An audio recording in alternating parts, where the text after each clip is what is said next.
Bismillahirrahmanirrahim. Assalamu alaikum. Welcome to Newsroom. I'm your host, Omar Khalid. But today is Friday, the 29th of December 2023. It's the last day officially of this show this year. We'll be back next year now. Nevertheless, we've got lots to discuss with you. Without further ado, this is what we will be highlighting in the course of our show. Our first segment will be the Israel-Palestine conflict, or the war that has been going on since the last 84 days. Today is day 84. As far as the casualties are concerned, 21,507 casualties in Gaza alone, while 55,915 have been injured in Gaza, and of course 316 in the West Bank, while more than 3,800 have been injured there as well. There are some developments as far as the diplomatic front is concerned, but they are not yielding the results that are really needed, whether it be in the Cairo talks, whether it be to find some kind of a ceasefire. It seems as if Israel is hell-bent on moving forward the way it wants to do, to occupy Gaza and then to install its military establishment there as well, despite the fact that there's a lot of internal turmoil within the Israeli government and the Israeli parliament on this very issue as well, and the military elite and the Israeli civilian government as well. Then there are of course different vigils, different protests that are going on across the world, including in New York. The latest that has happened is in New York, where the vigil happened in which they highlighted the thousands of Palestinian children who have been killed since this conflict began on the 7th of October. And this is not the only vigil or the protest that has been going on. Different countries across the world are showing this mistrust in Israel and their displeasure at the way they have been undergoing the barbarities against the Palestinians. This is going to be our first segment.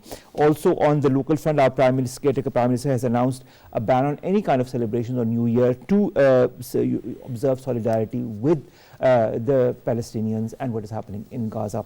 Second story, ladies and gentlemen, concerns the entertainment industry in Pakistan. 2023, ladies and gentlemen, has been an interesting year for television, film for Pakistan. We'll be highlighting different aspects of that.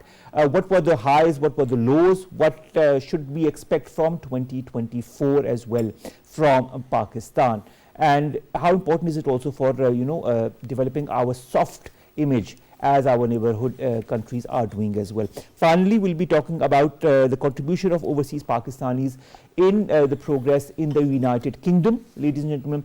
And of course, as far as a 2021 census, 1.5 million Pakistanis reside in the United Kingdom. Their contribution, of course, is paramount in different facets of the British economy, and this is what we're going to highlight also, and how they can contribute to also to the progress as far as Pakistan's different industries are concerned.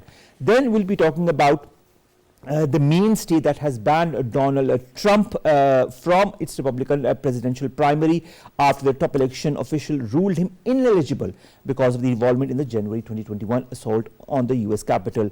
Now this of course follows the Colorado's decision as well. So there are now two states that have banned Donald Trump from appearing in the primaries, but the Colorado Republican Party has asked the US Supreme Court to step in as well, and they want to challenge this decision. Let's see how that goes along. Let's begin today's show with our first story, and that concerns the conflict between Israel and Palestine, the war that has entered its 84th day today. To highlight that and different aspects of it, we've been joined by Agha, Iqrar, Haroon. He's a senior analyst. He joins us in the studios. Haroon sir, thank you very much to have joined us. When you look at today and when you look at the figures, we were just discussing just before the show, and the figures were different, and they have increased by 300 to 400 just in a couple of hours. Yes. The fact remains that despite this increase in the number, the protests that are happening across the world, Israel doesn't seem to budge, does it? Or it does not seem to understand the plight of the people, or any kind of move that could prove beneficial for the people, for the civilians of the region.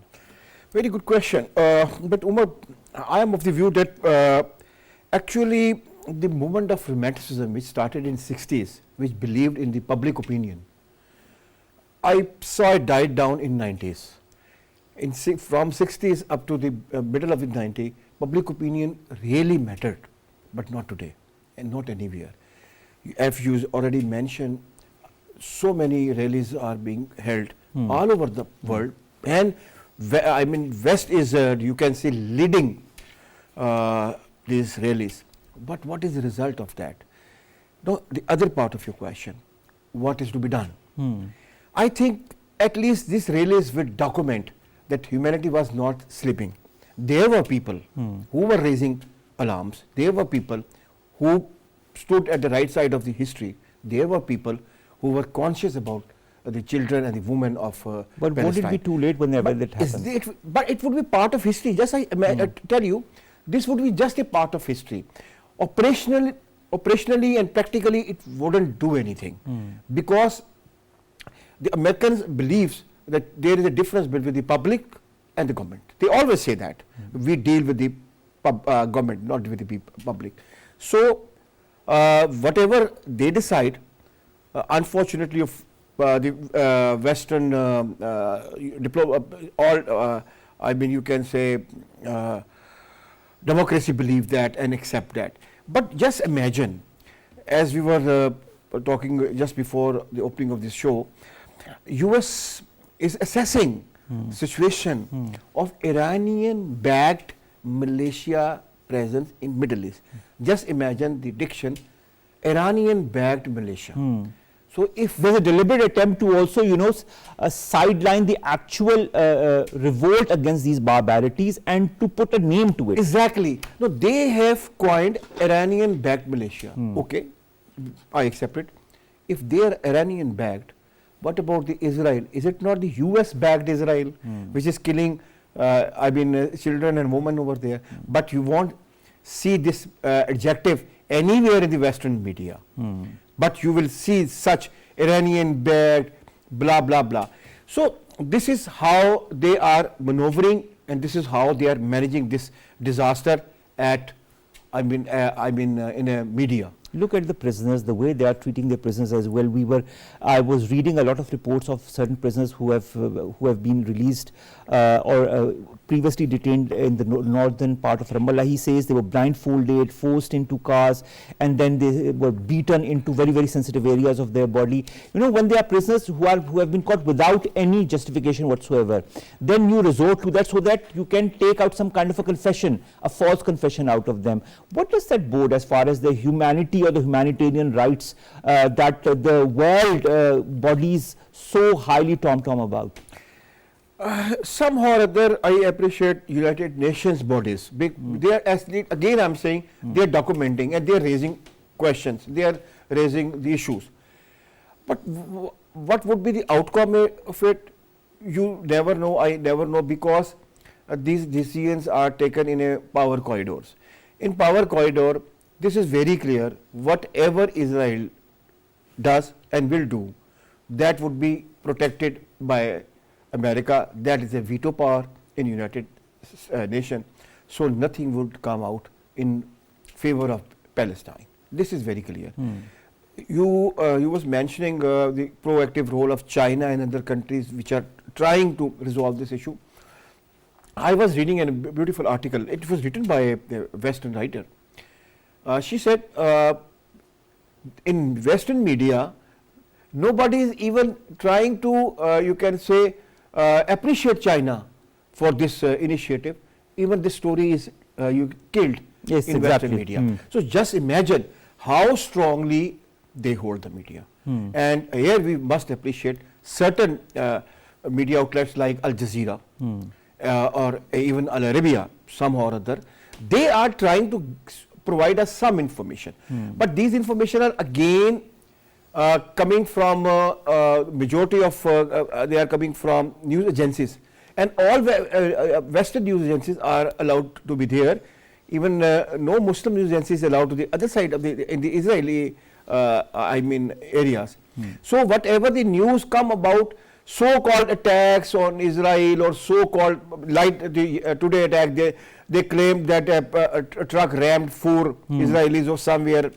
What about them who are not even allowing the aid to properly reach the people? Yes, yes.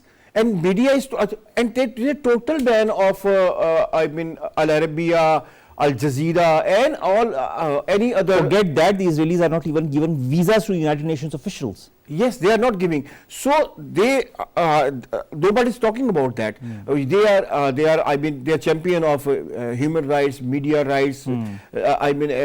rights of expression and rights of freedom of expression. But here they are totally silent.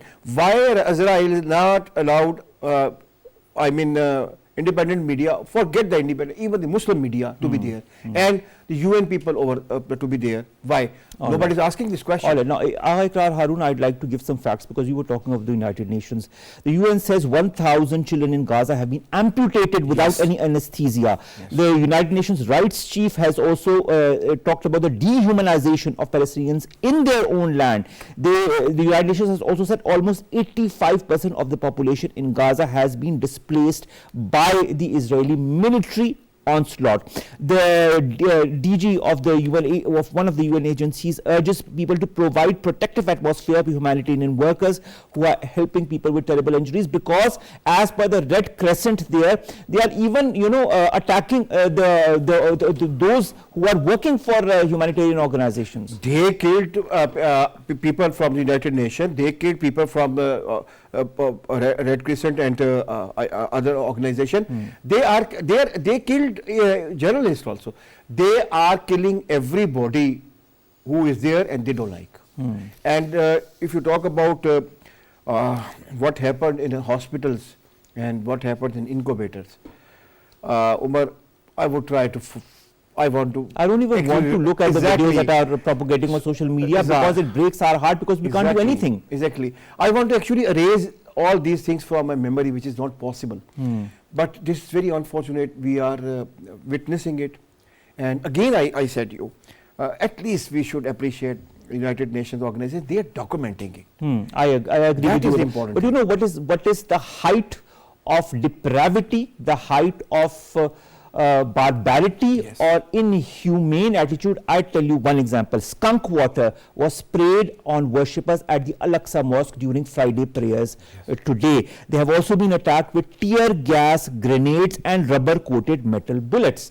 Why? Why on a mosque? Why on worshippers? Are they extremists or such elements that are destroying your country? No, this is just a deliberate attempt to dehumanize, as the United Nations says, people in Palestine. Dehumanize is the best word you are referring again and again. Yes, this is totally dehumanization. And again I am saying, everybody is looking at, and genocide is there, dehumanization is there, purge is there. So what is to be done? Whatever the United Nations could do, it is doing. Whatever other peace, I also appreciate other peace. Sometime France had little soft, exactly. But this is a structural problem. This is a structural problem of the United Nations veto power. Until unless it is fixed, we would continue watching these kind of events even in future.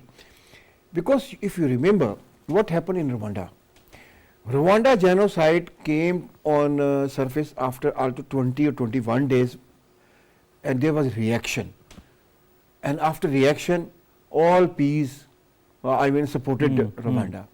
Then in Bosnia was Muslims, but it was against Croatia, which was the communist parties. This was Yugoslavia. Again, the 5 peace responded and performed their duties. But by that time, almost more than 1 million Muslims were already martyred in Bosnia and Herzegovina. But here the problem is the 1P, the America has decided it has to be stand with Israel. So how to change this mindset of United Nations, United States? Neither you can do anything, nor I can do anything. But at least, I am of the view, at least the Western media should play its normal role. It should not be so much tilted towards what the State Department is saying. This is very unfortunate. And as a teacher, I gave 10 lines of one intro and the second para to my students to find out. Honestly, Omar, in only 110 words, there were 26 adjectives used. Just imagine what kind of journalism is going on now. And all adjectives were used to malign Houthis or Hamas or Hezbollah. So this kind of you can say, journalism me and you are watching. And there was a time we were a little impressed. If you talk about the media, journalism means some kind of an unbiased attitude towards all the realities that are happening across the world, and show both sides of the coin, and then it's up to us to decide what is right and what is wrong and make our own interpretation. I'd like to also highlight as the aid angle to it all. There is filing on the aid convoys as they return from northern Gaza.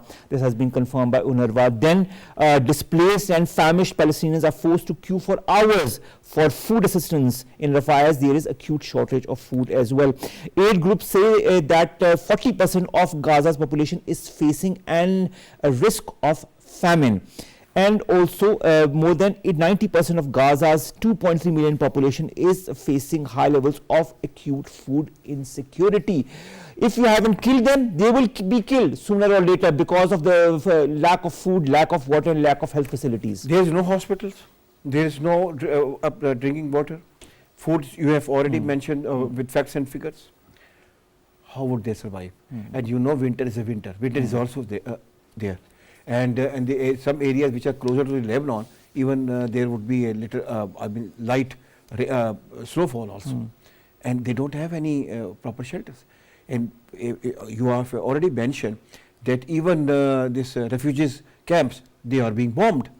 So, actually, Umar, we don't know what is going on, what kind of, what the level and the volume of inhuman conduct going over there, because they have surpassed all levels of inhumanity and inhumane conduct, and they are even a worse example than what the Nazis did after the Second World War. And this is what I need to put on record, because they are the Jews themselves. I don't mix the Jews and the Zionists, but the fact remains that the Zionists were also part, or their families were part of this same attitude that the Nazis perpetrated on them, and they are doing worse than what happened to them on the Palestinians. Yes, but Umar, you little bit, I wish to mention, in particularly in Eastern Europe, Eastern Europe is full of Jews, and historically Jews who were basically persecuted, if you remember.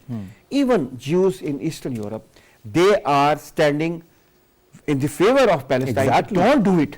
Even in the beginning of New York, there were a lot of people from the Jewish community. Thank you very much. We're a bit short of time. Agha, Iqrar, Haroon sahab, thank you very much to have joined us. And of course, let's hope 2024 brings in a new era of hope, of positivity, and of an end to this conflict. Thank you very much, sir. Let's come to our second segment, ladies and gentlemen, and that concerns the entertainment industry in Pakistan in 2023. A lot has happened on the TV and on the film side. And of course, a lot of good, a lot of not so good. We'll be highlighting that in this segment after this short report.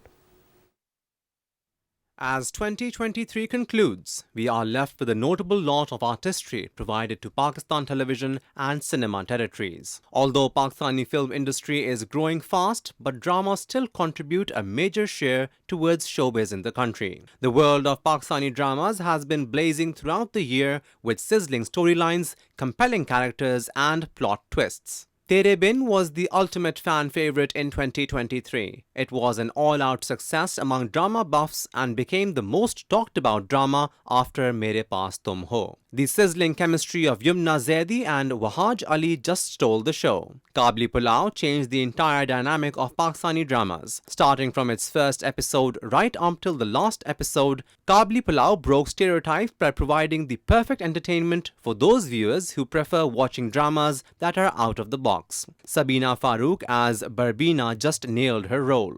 Mini-series Razia deserves to be on the list of the best dramas of 2023 because of its impressive script and the impact it had on the audience. Kuch Ankahi was another Pakistani drama this year which aimed to provide quality entertainment. Baby Baji has also been a fan favorite this year, which gave the viewers a great deal to discuss and look forward to. Rarely do soap serials get as much success as Baby Baji did. As if there was a lack of films this year, the audience and critics are now being presented with some interesting films at theatres across the country. Dadal, Money Back Guarantee and Hue Tum Ajnabi to begin with were the door openers for local cinemas. Even though there were some releases earlier in the year too, such as Abu Aliha's Shortcut and the Punjabi film Super Punjabi. The former titles managed to grab attention for several reasons more than the latter. Despite Fawad Khan's return after The Legend of Maula Jat, the release of Money Back Guarantee could not prove itself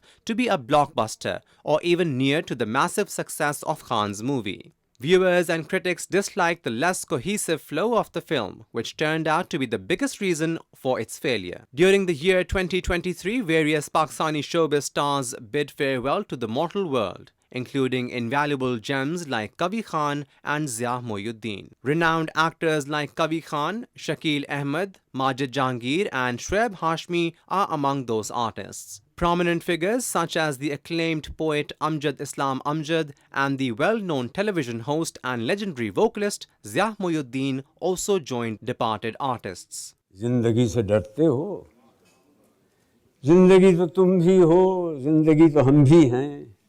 आदमी से डरते हो, आदमी तो तुम भी हो, आदमी तो हम भी हैं. आदमी ज़बान भी है, आदमी बयां भी है, उससे तुम नहीं डरते. Now, to talk about Pakistan's entertainment industry, what we lost, what we gained, and what we expect in 2024, we've been joined by Omair Alavi. He's a leading entertainment journalist. Omair, thank you very much to have joined us. It's always a pleasure to discuss films and television with you. Let's begin with television. So many interesting dramas, so many dramas that we thought wouldn't play to the gallery, but they did, and spectacularly. And I'd like to cite Tere Bin for an example. What led to its success? Like a normal drama, but then suddenly, because of Wahaj Ali's chemistry with Yumna Zaidi, it came out as something extraordinary, and people loved it. And it was sort of a stylized drama, if you can say that, because Wahaj Ali's style of walking with the chadar and then Yumna Zaidi's perfect acting was exactly what the audience was missing in 2023. So that's why I think the drama was able to do well on television screens. And the hype that it created as every passing episode was better than the last one. And then finally, when it came to an end, people were happy that the end was a happy ending. Despite certain controversies that were also associated with the serial, but let's not go there. Let's talk about Kabuli Pulao, a small serial that came out of nowhere, let's put it that way, with Ehtishamuddin and Sabina. And look what, I mean, it wowed people from across the world. People started to give lectures on it in different universities across the world. How was the impact of Kabuli Pulao? What led to this strong impact? Well, Kabuli Pulao was the sort of dramas that we used to produce in the 1980s and the 1990s when a good actor was given a good role and he was asked to perform. So that was something that still lacks in our television industry, and Ehtishamuddin just proved that if you are a good actor, you can play the main lead at any age. As for the girl playing Barbina, Sabina Farooq, she got quite a backlash after working in Tere Bin, but she then actually took a 360-degree turn and performed extremely well as Barbina. The way she spoke the Pashto language, the Afghan with an Afghan dialect, was something that hasn't happened in Pakistan television, which was why the play was such a huge success. The way the writer Zafar Miraj and the director Kashif Nisar directed it was just amazing, because that's what the kind of television that we all want to see on our screens, but we were not getting it. It was due to a new channel, because when the new channel came, the people had high hopes, and the hopes were met. All right, Razia, Mairi, Mannat Murad, Sarerah, Kuch Ankahi, Baby Baji, different serials, different concepts, but all resonated with the audience. Is the Pakistani audience ready to accept diversity as far as content is concerned? Yes, they are, because if you look at it, there were 4 mini-series that were aired during the year: Razia, Jurm, Guna and Sarera, and they all did very well, because they ended within 6 or 7 weeks, and that's exactly the kind of entertainment the audience needs, but they weren't getting it. As for Baby Baji, it was a soap serial, and soap serials are usually 20, 30, 40, 60 episodes long. So it kept the audience's attention, and that's why it was successful, because people could relate to the many characters in the play. As for the mini series, well, since we are in the Netflix and Amazon Prime era, people want to watch stuff that reminds them of Netflix. But since we are not very active on the Netflix circuit, that was the only way we could express our talent, and we did. One of the channels did 3 mini series, and all did very well on the television. That is so true. You talked about Netflix and the influence of Netflix. There is some Pakistani content, some Pakistani films and TV serials there as well. But speaking of influence of Netflix, let's talk about the last 2 films that came out. Gunjal, directed by Shoaib Sultan, and Chikkad, directed by Zahiruddin. Both had a very Netflix kind of influence in their treatment. Is there a change as far as directors are moving forward as far as filming is concerned in Pakistan?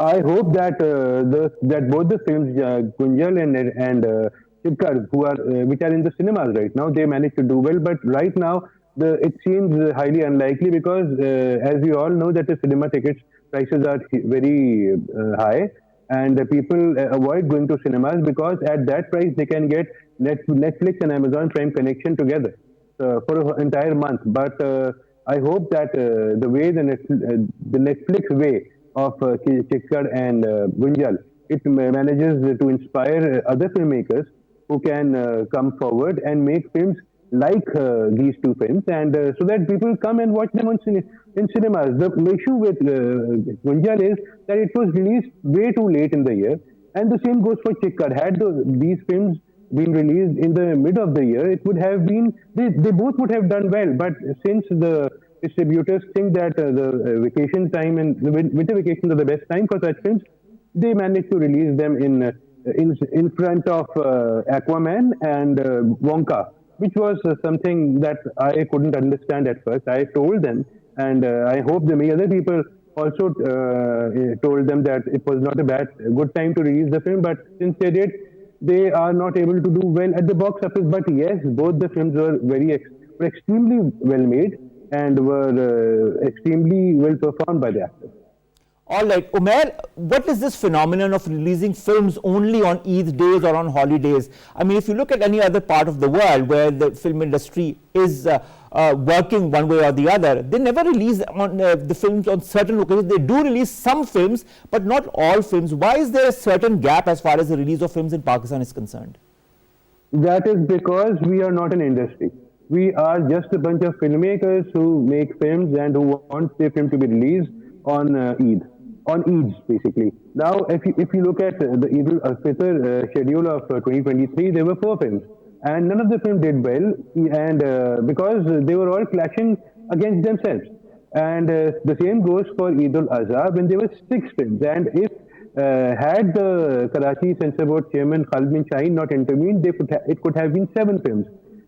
So you can imagine that people are still not able to understand and not able to grasp that there are 52 weeks in the whole year, and they could release their film, and they could release a film at a time when there is no other Pakistani film in cinemas.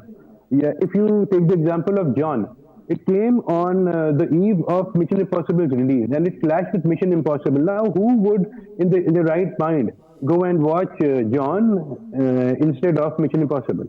The same thing happened with Chikkad. It was released with Aquaman, Gunjal with Wonka, and so forth.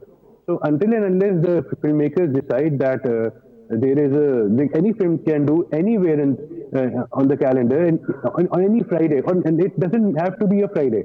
I think that Tifa in Trouble was released a couple of days ahead of the last elections, and it did well. And it was a non-holiday. It was not a long weekend, but it did well because it was a well-made film. Our filmmakers must realize that there are 52 weeks and they can release a film after every 2 weeks. All right. Now, Omair, you talk of, good films, haven't we been kind of spoilt by Legend of MAA J last year? I mean, look at the figures it made, 396 crores in Pakistan alone. The fact is that, after that film, when you go to the cinema to watch a Pakistani film, you always more or less directly or indirectly compare it to the Legend of MAA J. Although that London nahi jaungi, Qaid-e-Azam Zindabad, Ghabrana nahi hai, were huge hits last year. Was there any hit this year? Well, after the release of MAA J, the filmmakers had two options. Either they could make good films or they could continue making films they were used to make. And they opted for the latter, which was not something that they should have done. They should have exploited the success of MAA J and made better films. They should have reshot some of the shots in their films. They should have increased the budgets of their film. They should have asked the actors to watch MAA J and then use that experience in their films, but they didn't. Most of the films that were released in 2023 were either announced in 2018, 2019, or during COVID. So, except for a couple of films, there were no films that were produced in 2021. They were never announced in 2021 or 2022. So, I don't blame MAA J because MAA J is one of its kind of film, and it comes in a millennium, I think. Right, let's hope we don't have to wait a millennium for the next good film to come. Nevertheless, what are your expectations from 2024, Omair? We've got Nilofer with Fawad and Mahira that is coming up. We've got other films also that are lined up for 2024. What is your bet on the films that might do well next year? In January next year, in a couple of weeks, basically, 3 more films will be released. One of them will be Vakri, another will be Nayab, and then Texali Gate by Abu Aliha. So these 3 films will determine whether we are in the right direction or whether we need something else, a push basically. So I haven't, in the last year, in 2023, we didn't have a release for the first 3 months, an Urdu film. But in this next year, we will have 3 films in the first month. So let's hope that something good comes out of it, because Nayab seems a proper film and it's about cricket, which we all love. Then we will also may be able to see the release of Rawalpindi Express, which is the biopic of Shoaib Akhtar. And we have seen the teaser of Umra Ayyar. So I'm very excited about these films, but we are always excited at the end of the year and disappointed when the next year begins. So I hope that we are not disappointed in 2024. Let's hope so, and let's keep our fingers crossed. Omair, thank you very much to have joined us for this year-ender as far as the Pakistani entertainment industry is concerned. Nobody better than you to talk about that. Thank you very much, Omair, to have joined us. And of course, we've lost so many beautiful people from the entertainment industry in this year, and we have been paying homage to them as well. You saw that in the report that we played before you as well. That is the circle of life. We come and we leave, but we leave an indelible mark through our work, and this is what our TV and film industry has been doing, and inshallah will be doing in the future as well. Let's come to our third story, and that concerns how the Pakistani diaspora in the United Kingdom has been working diligently towards not only promoting Pakistan abroad, but also highlighting their own personas through the different fields that they are contributing towards. We've been joined in the studios by Professor Naveed Anjum Bajwa. He is the president of British Pakistani Forum UK, and he's in Pakistan for a very short time, so we managed to got hold of him. Thank you very much, Professor Saab, to have joined us. Professor Saab, how important is the Pakistani diaspora in the United Kingdom, and what are the different industries that they are contributing to? Bismillahirrahmanirrahim. First of all, it is a privilege and big honor for me that you have provided me this opportunity to speak on behalf of the British Pakistani Forum or on behalf of the British Pakistanis. So I am really grateful to the PTV administration. So we are living in Birmingham, and after Pakistan, Birmingham is a mini Pakistan. That's so true. And we are living as a community there, and we are working together, and we are trying to help our country as much as we can through foreign investments. But my organization, British Pakistani Forum, I am the president of British Pakistani Forum, we are non-political and non-religious organization, and our manifesto is peace, unity and discipline, like in accordance with the Quaid-e-Azam's principles. We are following the footsteps of our great leader Quaid-e-Azam Muhammad Ali Jinnah, and we are settled there in Birmingham, and we are celebrating with our people, and we are working for the British community. We are playing our role in the British economy. All right, I understand the role that the British Pakistanis are playing as far as the British economy is concerned, but how important are they as ambassadors of Pakistan in the United Kingdom as well? Because of course they somehow portray what Pakistan is or Pakistan represents, doesn't it? Yeah, actually we people living there, we are the ambassadors of our Pakistan, and we are representing our Pakistan in each and every sense. Like we are celebrating all our days, like Pakistan Day, Defense Day, 14th of August, 25th of December, as a community. We are arranging about 250, 300 people in a big hall, and we start with the national anthem, and then we make speeches.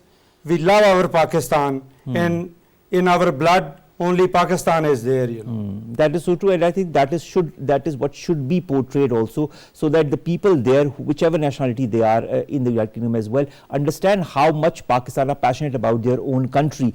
But there is one thing that I'd like to understand: how can the British Pakistanis, through your forum as well and through other fora, promote the tourism industry and education in Pakistan? Yes, sir, that is very, very important question. Like I can tell you the economy of England, UK, we call it United Kingdom. Only 3 pillars of economy. The biggest chunk is given by the tourism, and believe me, people from all over the world come to London and visit the London, Yes. That is their major focus. As far as Pakistan is concerned, Pakistan is a very, very beautiful country, I've been to Gilgit-Baltistan, Sikardu, Hunza Valley. They are the most beautiful parts of the world.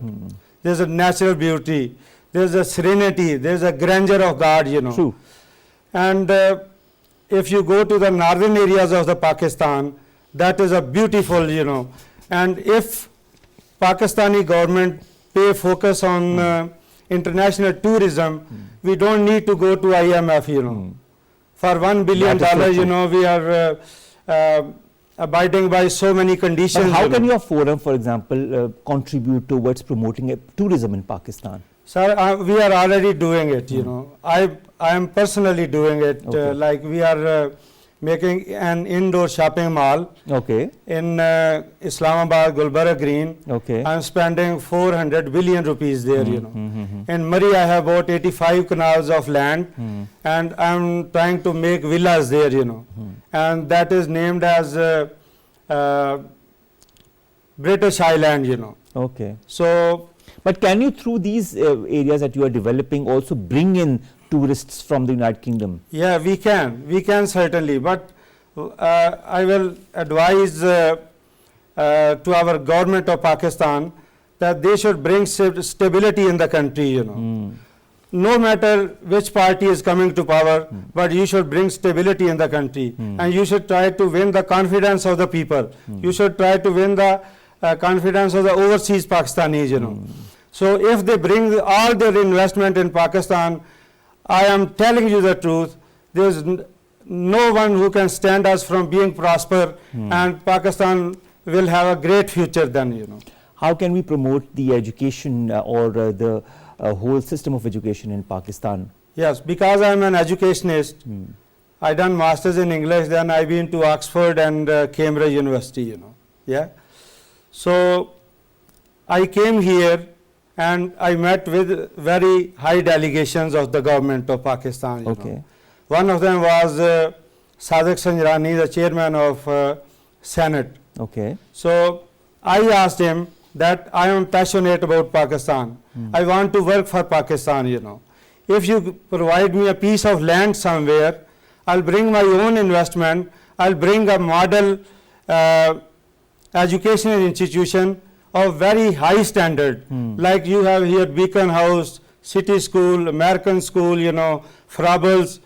So I will bring native teachers from England here, and I'll spend my own money, but give me a piece of land. And he promised to give me 100 acres of land in Gaza, you know. Okay. Then you met AJK Health Minister. All right.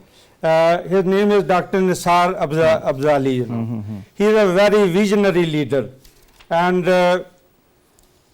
I held meetings with him in a very congenial atmosphere. Okay. And he promised to give me 100 canal of land. He said, I have kept the land for my own purpose, but I'll give it to you if you want to make an educational institution here. That's of a wonderful. very I high think standard. you can see the reaction that is coming from the Pakistani government, as well as far as, you know, forging contacts with organizations such as yours, and of course for promotion of tourism industry and the education sector in Pakistan as well. And that is extremely important. That's what our government is striving for as well, to highlight what Pakistan is and what Pakistan stands for. And thanks to people like yourself, Professor Saab, that you are highlighting that in the United Kingdom through your organization, that is the British Pakistani Forum. Thank you very much, sir, to have Sir, I want to give one message to my youth, you know, Yes, yes. if you allow me. Please, 1 go minute. ahead. Yeah. I would like to give this message to the youth of Pakistan, because they are the people who are coming to power in future, you know. They should read the lives of their leaders, like Hazrat Muhammad sallallahu alaihi wasallam, Hazrat Ali Karmallah Wajho, Hazrat Qaid-e-Azam Muhammad Ali Jinnah. Qaid-e-Azam Muhammad Ali Jinnah, only one principle, if you follow his one principle, you will never fail in life. Qaid-e-Azam Muhammad Ali Jinnah said, failure is a word unknown to me. So if you follow this principle, you will succeed in life, and there is a bright future for Pakistan. And I would like to say, Pakistan Zindabad, Pakistani Hufaj Zindabad. Okay, thank you very much, Professor Saab, to have joined us, to have come all the way to our studios. And of course, I hope that all your endeavors do bear fruit in the future. We have more coordination, cooperation between the British Pakistani Diaspora and the Pakistani government in different spheres as well. Thank you very much, sir, to have joined. Please kindly stay seated for the next few minutes while we end our show. Our last story, ladies and gentlemen, concerns the US President, former US President Donald Trump. Now, the US state of Maine has blocked the former president from its Republican presidential primary after the top election official ruled him ineligible due to his involvement in the January 2021 assault in the US Capitol. Now, Maine Secretary of State Shanna Bellows says in a ruling that the events of the 6th of January 2021 occurred at the behest of and with the knowledge and support of the outgoing president, quote unquote.